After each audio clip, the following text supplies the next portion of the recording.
Headline news दिता वेदनपुर શહેરમાં દશામાનો તહેવાર ભારે ધામધૂમપૂર્વક ઉજવવામાં આવ્યો હતો। 10 દિવસ સુધીનું ભક્તોનું આતિથ્ય માણ્યા બાદ જાગરણ કરી માતાજીની પ્રતિમાઓનું ભક્તો દ્વારા ભક્તિભાવપૂર્વક કૃત્રિમ તળાવોમાં શ્રદ્ધાભેર વાજતે ગાજતે વિસર્જન કરવામાં આવ્યું હતું। પ્રતિવર્ષ મુજબ આ વર્ષે પણ શહેરમાં અપાર શ્રદ્ધા અને ઉત્સાહભેર દશામાની સ્થાપના કરવામાં આવી હતી અને ભક્તિભાવપૂર્વક ઉજવણી કરવામાં આવી હતી। આ વર્ષે શહેરમાં 22,000 ઉપરાંત નાની મોટી દશામાની મૂર્તિઓની સ્થાપના કરવામાં આવી હતી। ત્યારે દશામાની મૂર્તિઓનું નિર્વિઘ્ને અને સન્માનપૂર્વક વિસર્જન થાય તે માટે પણ વડોદરા કોર્પોરેશન દ્વારા શહેરના 4 ઝોનમાં 5 કૃત્રિમ તળાવ નવા બનાવવામાં આવ્યા છે। આ 5 કૃત્રિમ તળાવો સહિત કુલ 8 તળાવમાં દશામાના વિસર્જન માટેનું આયોજન કરવામાં આવ્યું હતું। આ વર્ષે પણ શ્રાવણ માસની શરૂઆત સાથે જ શહેરમાં દશામાનો તહેવાર ભારે ધામધૂમપૂર્વક ઉજવવામાં આવ્યો હતો।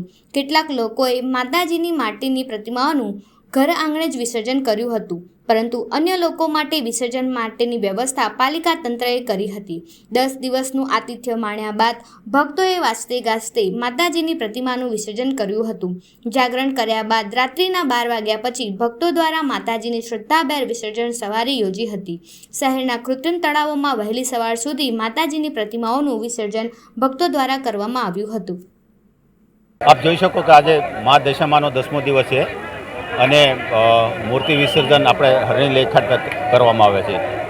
પોલીસ અને કોર્પોરેશનના સહકારથી અહીંયા સ્થળ ઉપર 2 ક્રેનો તેમજ બેરિકેડિંગ અને ટ્રાફિક બંદોબસ્ત રોડ ઉપરના તમામ ડાયવર્ઝન આપવા માટે અને લોકોની સુખાકારી માટે સુખ શાંતિથી પોતે મૂર્તિનું વિસર્જન કરી નાખે તેના માટે અન્ય શાખાઓ જેમ કે ફાયર બ્રિગેડ છે, મેડિકલ ટીમ છે અને ગાર્બેજ ડિસ્પોઝલની ટીમો પણ અહીંયા તૈનાત છે।